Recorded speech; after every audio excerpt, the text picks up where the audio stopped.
अस्सलाम वालेकुम मोहतरम। उम्मीद है आप खैरियत से होंगे। तो एक रिक्वेस्ट है, अगर आप ओवरसीज़ अहबाब के लिए खुसूसी वीडियो बनाएं जनाब, आपकी बड़ी मेहरबानी होगी। कि काफ़ी अहबाब परेशान हैं कि बाज़ अहबाब ने कमर्शियल लिए, बाज़ ने रेजिडेंशल्स लिए। तो जिस वक्त उन्होंने ख़रीदी थी, तो उस वक्त मिसाल के तौर पर पाउंड जो था, एक पाउंड के आपको मिल रहे थे 175, तो उन्होंने 100% पेमेंट्स के ऊपर वो ख़रीद ली या वगैरह। हाँ, तो अब 350 यानी डबल हो गई। तो वो ये अहबाब, हम सभी ये समझते हैं कि हमारा पैसा तो ख़रीद कर वैसे ही हाफ डिवैल्यू हो गया है। तो इन्फ्लेशन के तहत मतलब है, पाकिस्तान में इन्वेस्टमेंट के नतीजे के सिले में हमारे पैसे तो हाफ हो चुके हैं। तो आप क्या समझते हैं कि क्या ये जो इतना बड़ा नुकसान हुआ है जो ओवरसीज़ अहबाब ने इन्वेस्ट किया है, ये कभी दोबारा हमें इसका इजाला हो सकता है? और दूसरा, क्या अब जो है अहबाब, अब तो किसी में सकत भी नहीं है कि वो अब मज़ीद ख़रीदारी करे।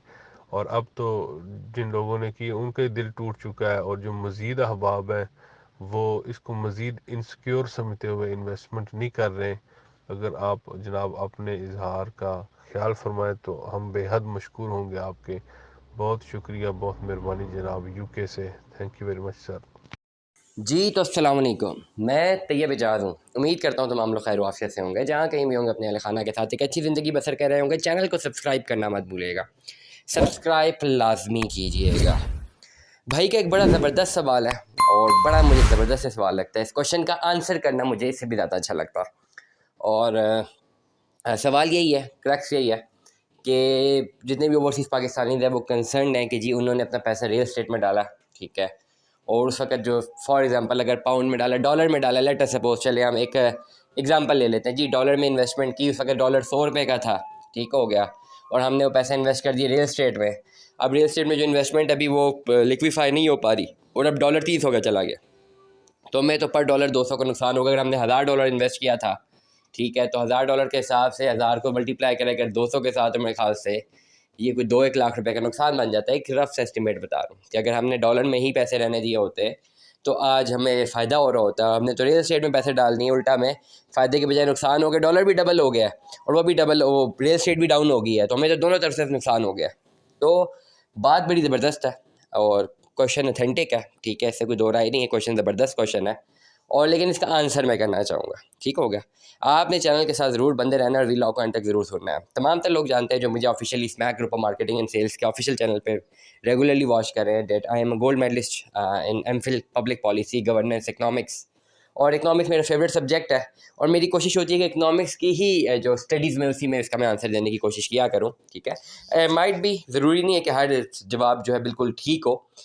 Knowledge is a two way communication, एक नेटवर्क होता है। मेरी राय हो सकती है कि आपकी राय हो सकती है, लेकिन मैं आज बड़ा इकनॉमिक्स की टर्म में ना इसका मैं क्लियर कट आंसर देना जा रहा हूँ। देखिए, जो लोग जो है दुनिया भर में जो इन्वेस्टमेंट्स के क्राइटेरिया को देखते हैं ना, और जो लोग समझते हैं, जो लोग रियल स्टेट में इन्वेस्टमेंट को जो है उसका वो मुआवजा करते हैं अपनी करेंसी एक्सचेंज रेट के साथ, मैं आज ही बता दूं कि पूरा का पूरा कंपैरिजन ही गलत है, क्योंकि आप थंब रूल के अगेंस्ट जा रहे हैं। शॉर्ट टर्म बेनिफिट के लिए तो चलें ऐसी चीज़ें पॉसिबल होती हैं, लेकिन लॉन्ग रन पिक्चर में ये चीज़ें अवेल नहीं रहती, रिटेन नहीं करती हैं चीज़ें। ये जहन में रखिएगा। शायद थोड़ी बहुत बातें जो है ना वो ना समझ आए, गौर से सुनिएगा, समझ आएगी। आसान लफ्ज़ों में समझाने की कोशिश करूँगा। Problem, what is the problem over here? Problem ये है कि बहुत सारे लोग रियल स्टेट में इन्वेस्टमेंट को एक कंपैरिजन करते हैं उसका एक्सचेंज रेट के साथ या करेंसी के साथ। हालांकि करेंसी कभी भी एक कैपिटल नहीं है इकोनॉमिक्स की डोमेन में। करेंसी, मनी, पैसा, रुपया, डॉलर, ये इकोनॉमिक्स की डोमेन में कभी भी जो है वो एक कैपिटल नहीं है। वो कैपिटल बिल्कुल भी नहीं है। रियल स्टेट एक कैपिटल है, टेंजिबल एसेट्स है। मतलब ये है कि बहुत सारे लोग जो समझते हैं कि उन्होंने 10 लाख रुपए जी जो जोड़ा हुआ 10 लाख रुपए उनका कैपिटल है, वो कैपिटल नहीं है। कैपिटल एक ऐसी चीज़ हो सकती है या इन्वेस्टमेंट एक ऐसी चीज़ हो सकती है जिसमें ऐसी एबिलिटी हो कि प्रॉफिट और लॉस को जनरेट करने के लिए। अभी तो करंटली मुल्की हालात इतने डिस्टर्ब हो चुके हुए हैं कि एक एक्सट्रीम डिफ़ॉल्ट का ख़तरा आ गया कि करेंसी एक्सचेंज में हमारा पैसा डिवैल्यू हो गया। ना सिर्फ पैसा डिवैल्यू हुआ है बल्कि जो लोग पाकिस्तान रहते हैं उनको देख लें, उनके इस वक्त ईद पे क्या हालात है। एक सर्वे देखें कि इस वक्त ईद पे लोगों ने कितनी ज़्यादा अपनी जो है बाइंग की है और पहले ईदों में कितनी करते थे।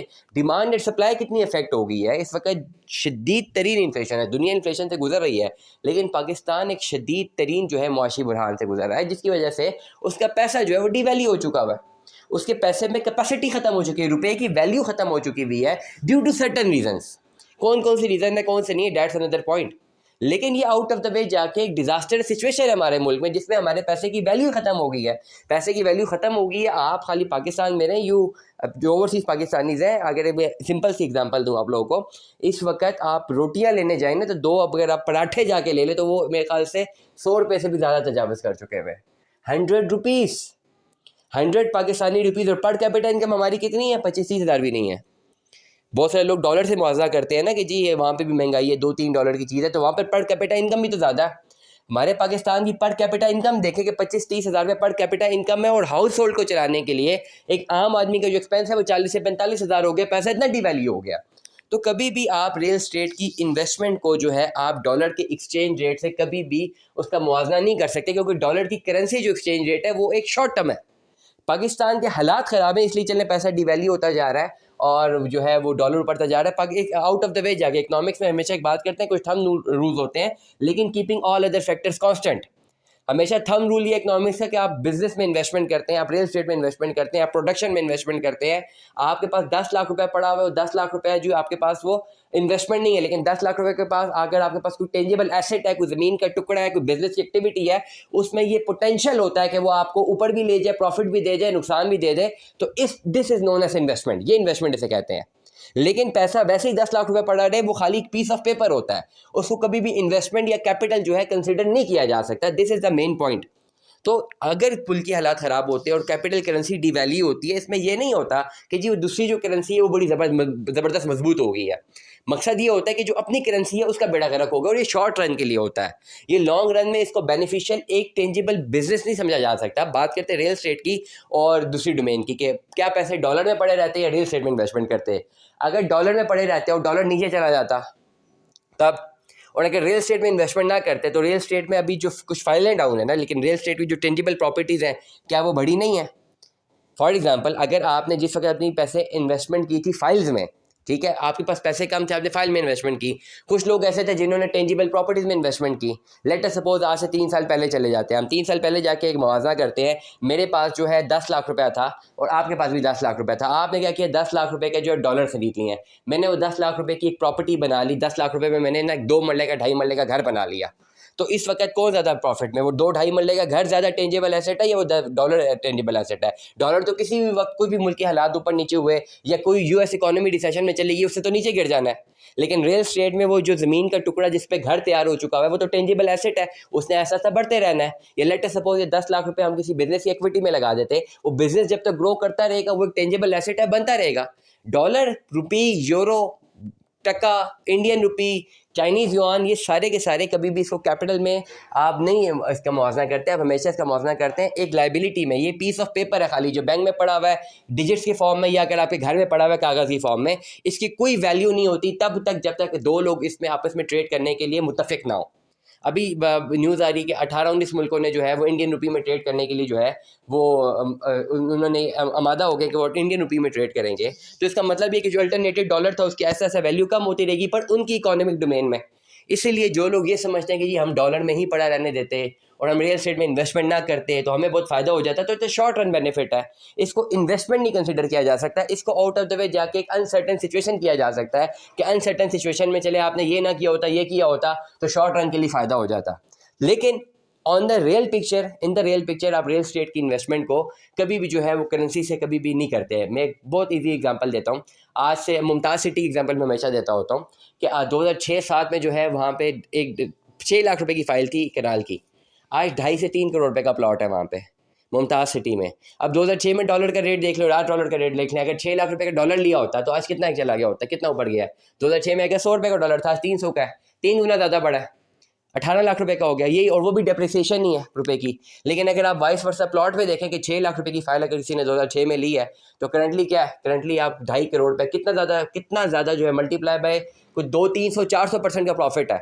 तो हमेशा रियल स्टेट की इन्वेस्टमेंट को लॉन्ग रन पे देखते हैं, और जो करेंसी होती है उसकी इन्वेस्टमेंट को जो है शॉर्ट रन में लोग कंसिडर करते हैं, और करेंसी कभी भी शॉर्ट रन है, वो बढ़ भी जाएगी कम भी हो जाएगी, ये रिस्क फैक्टर होता है। और नॉर्मली पाकिस्तान की इकोनॉमी में अगर हम लोग यहाँ पे रुपीज़ में कमा रहे हैं, हमें तो अलाउड भी नहीं $1 में पैसे रखना। अगर आप ये डॉलर अपने बाहर रखे होते तो क्या उस पर्टिकुलर डॉलर में आप वहाँ पे कोई रियल एस्टेट में इन्वेस्टमेंट कर सकते थे उतनी अमाउंट में? मेरे ख्याल से नहीं कर सकते थे, इसलिए आपने पाकिस्तान की रियल एस्टेट में इन्वेस्टमेंट की। अगर जो पैसे आपके पास डॉलर में मौजूद थे आप बाहर में, आप वहीं के रियल एस्टेट में इन्वेस्टमेंट करते तो वो स्ट्रॉन्ग इकोनॉमी थी, वो शायद पैसा ना डुबाती। लेकिन जहाँ तक मेरी समझ है कि वहाँ पे उतने पैसों से उतनी बड़ी इन्वेस्टमेंट नहीं हो सकती थी, उतने कैनाल पे इन्वेस्टमेंट नहीं हो सकती थी जितने वहाँ पे डॉलर से यहाँ पे कैनालों में इन्वेस्टमेंट हो सकती थी। तो रिस्क फैक्टर तो रहता ही है। आपने जो फाइल्स ली हुई है, आपने जो अपनी प्रॉपर्टी में इन्वेस्टमेंट की हुई है, जो प्रॉपर्टी इस वक्त डाउन है वो थोड़े टाइम के लिए डाउन है, साल 2 साल 3 साल 4 साल, लेकिन लॉन्गर रन पे देखें 10 से 15 साल के ह्यूज पिक्चर में देखें तो डॉलर कहाँ पे होगा, डॉलर क्या 4000 पे चला जाएगा, वो यहीं पर सस्टेन करता रहेगा। रुपया कितने डिवैल्यू हो जाएगा, मजीद डिवैल्यू हो तो डिफॉल्ट हो जाएगा मुल्क। लेकिन टेंजेबल जो एसेट है वो सस्टेन करेगा, और वो लॉन्गर रन में आहिस्ता आहिस्ता आहिस्ता अपनी वैल्यू को एक्सरसाइज करता रहेगा। दुआ में याद रखिएगा, अपना बहुत सारा ख्याल रखिएगा। स्टे ट्यून में।